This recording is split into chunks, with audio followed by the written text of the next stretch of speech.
Salah satu simbol penting dalam perayaan Paskah adalah lilin Paskah yang ada di depan kita ini. Setiap tahun lilin Paskah ini selalu baru. Yang sudah dipakai tidak dipakai lagi.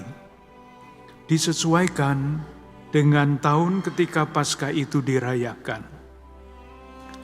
Sehingga pada lilin Paskah tahun ini tertulis angka 2026. Maksudnya adalah agar perayaan Paskah tetap bermakna secara nyata pada tahun 2026 ini.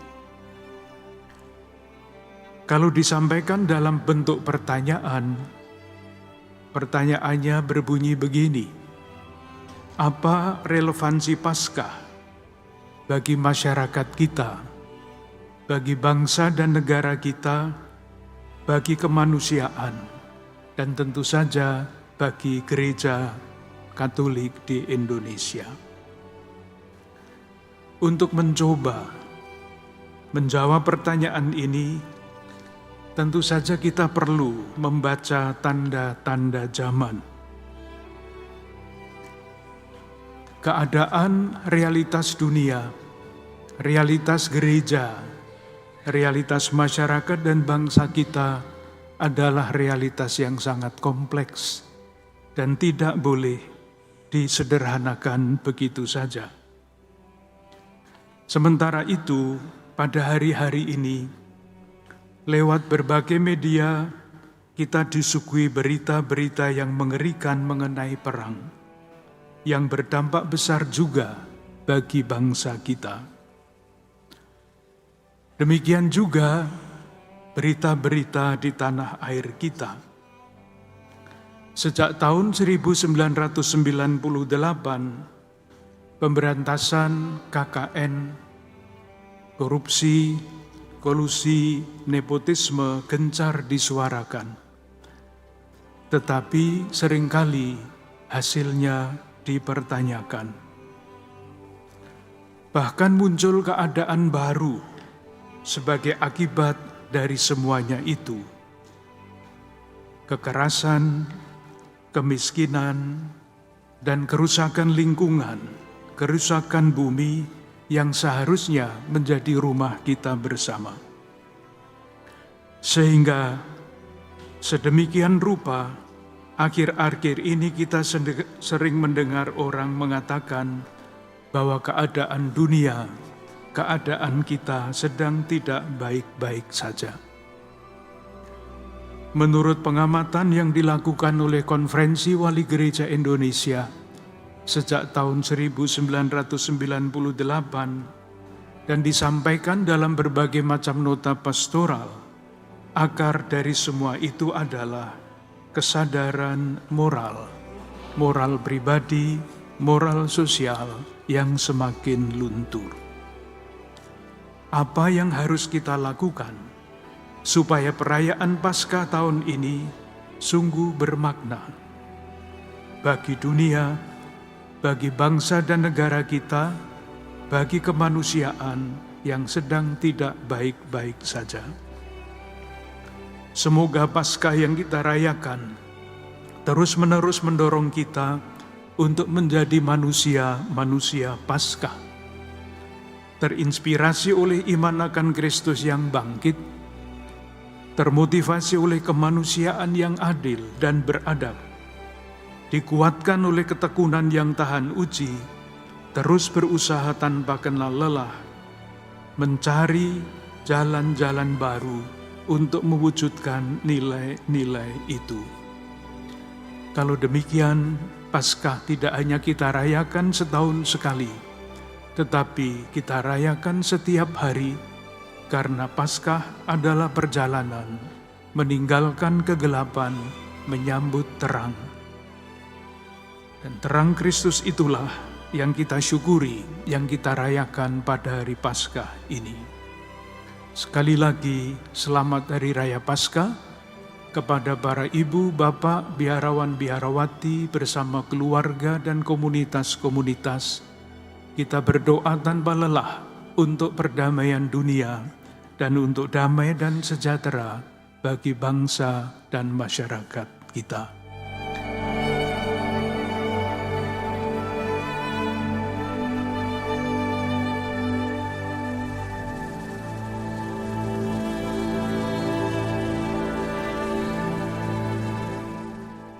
Mengenai Paskah.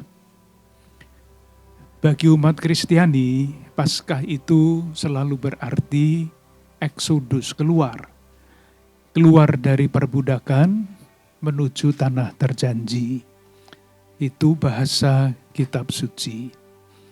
Atau kalau lebih simbolik lagi, keluar dari kegelapan berjalan menuju terang. Intinya itu judul besar dari hal-hal yang secara konkret ditulis di sini. Nah, sekarang saya ingin menceritakan sedikit.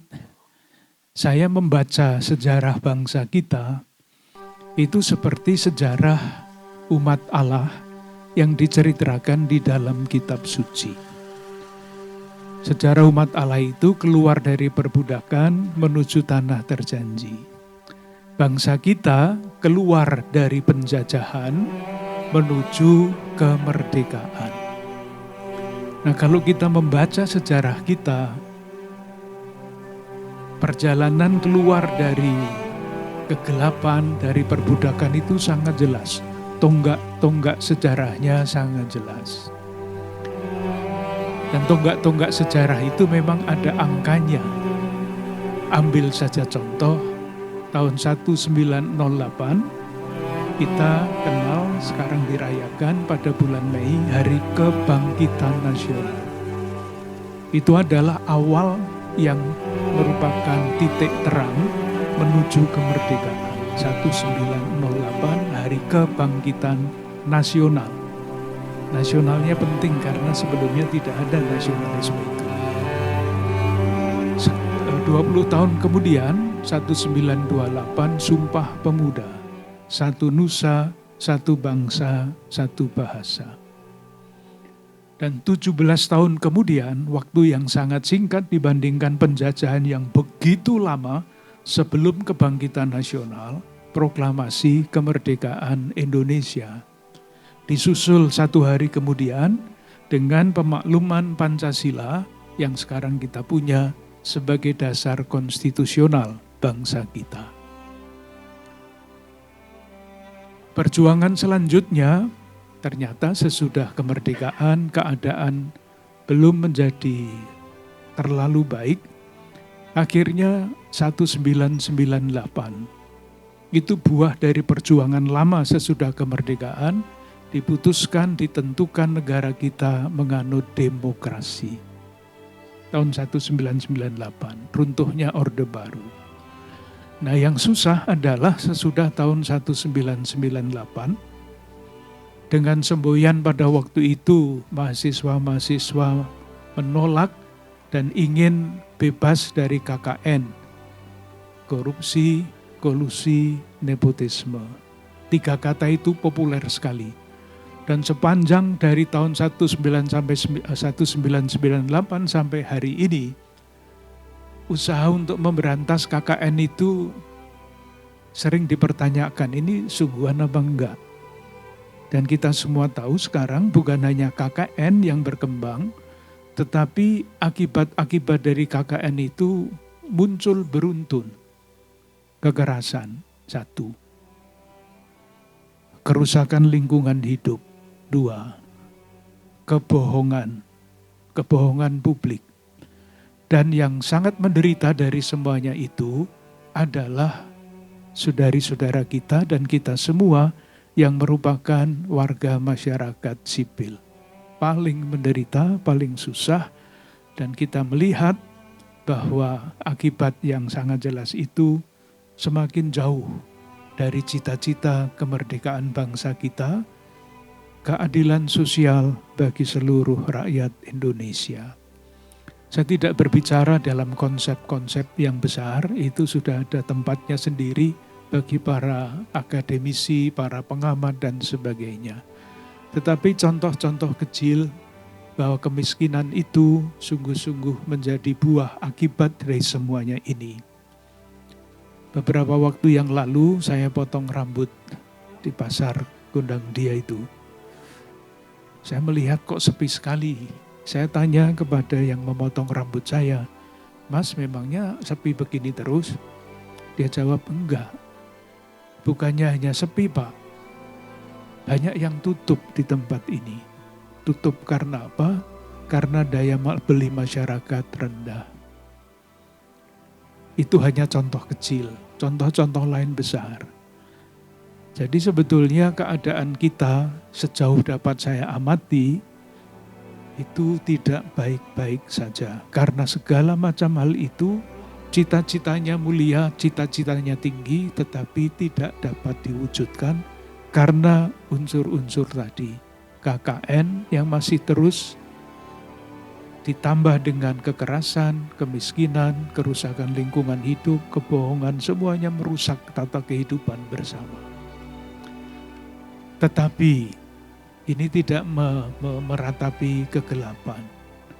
Semangat Paskah mengajak khususnya umat Katolik yang kami layani, di tengah-tengah keadaan seperti itu, keadaan seperti apapun, kita pasti harus tetap berjuang untuk teguh di dalam iman, kokoh di dalam harapan, dan tetap menyala di dalam kasih.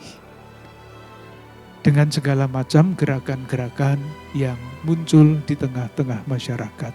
Banyak sekali yang bermunculan untuk menjaga demi cintanya, bukan karena benci, bukan, tetapi demi cintanya kepada tanah air, menyuarakan suara-suara yang muncul ke permukaan sejak tahun 1998 sampai hari ini. Itu beberapa hal yang secara mendasar ingin saya sampaikan. Jadi yang pertama, kalau umat Katolik melihat sejarah bangsa Indonesia, itu seperti sejarah yang ada di dalam kitab suci. Dari kegelapan menuju terang, dari perbudakan menuju tanah terjanji. Dan tonggak-tonggaknya di dalam sejarah itu sangat jelas. Hanya sekarang kita pada periode yang tidak baik-baik saja, sesudah demokrasi diproklamasikan dengan amandemen undang-undang dan sebagainya, akhirnya jalannya menjadi seperti ini. Tetapi kita berharap dengan keyakinan iman dan keyakinan watak bangsa Indonesia pada waktunya nanti akan kembali ke lebih jelas lagi, kembali ke cita-cita kemerdekaan.